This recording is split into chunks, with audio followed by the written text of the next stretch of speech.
আজকে বেশ সকাল সকাল ঘুম থেকে উঠে গিয়েছিলাম, কারণ আজকে আছে একটি বিশেষ কাজ। আজকে আমার রিহুকে ন্যাড়া মাথা করা হবে, তাই সকাল সকাল নাপিত আসবে জন্য ঘুম থেকেও তাড়াতাড়ি উঠতে হয়েছিল।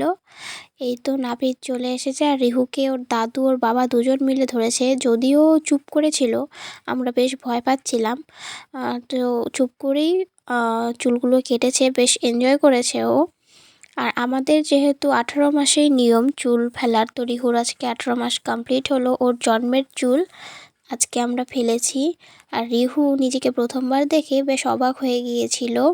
এরপর আমরা সন্ধ্যাবেলা একটু টিভি দেখছিলাম, আর রিহু অ্যাড্রেস দেখতে খুব পছন্দ করে, তাই ঠাম্মির সঙ্গে শুয়ে শুয়ে অ্যাড দেখছিল। তারপর একটু খিদে পেয়ে গেছিলো, সেজন্য বানিয়েছিলাম একটু পাস্তা, সেটাই খেয়ে নিলাম। আমাদের এখানে কালী পুজোর মেলা হচ্ছে, তো তারপর আমরা চলে গেলাম মেলায়। মেলায় যাওয়ার প্ল্যানটা হঠাৎ করেই হয়েছিল। আমাদের এখানে খুব বড় না, একটু ছোটোখাটো মেলা হয়। আর এই তো এই যে মায়ের মন্দির, মাকে একটু দর্শনও করে নিলাম, মুখখানা হয়েছিল খুব সুন্দর মেলাতে। তারপর একটু ঘুরে আমরা চলে গিয়েছিলাম আরেকটি ঠাকুর দেখতে। তো এখানের প্যান্ডেলটিও বেশ ভালো করেছিল, আর এখানের মূর্তিটি ছিল খুব সুন্দর। তো এখানে কিছু কীর্তন হচ্ছিল পুজো উপলক্ষে। প্রতিবারই আমাদের এখানে এই কীর্তনটি হয়।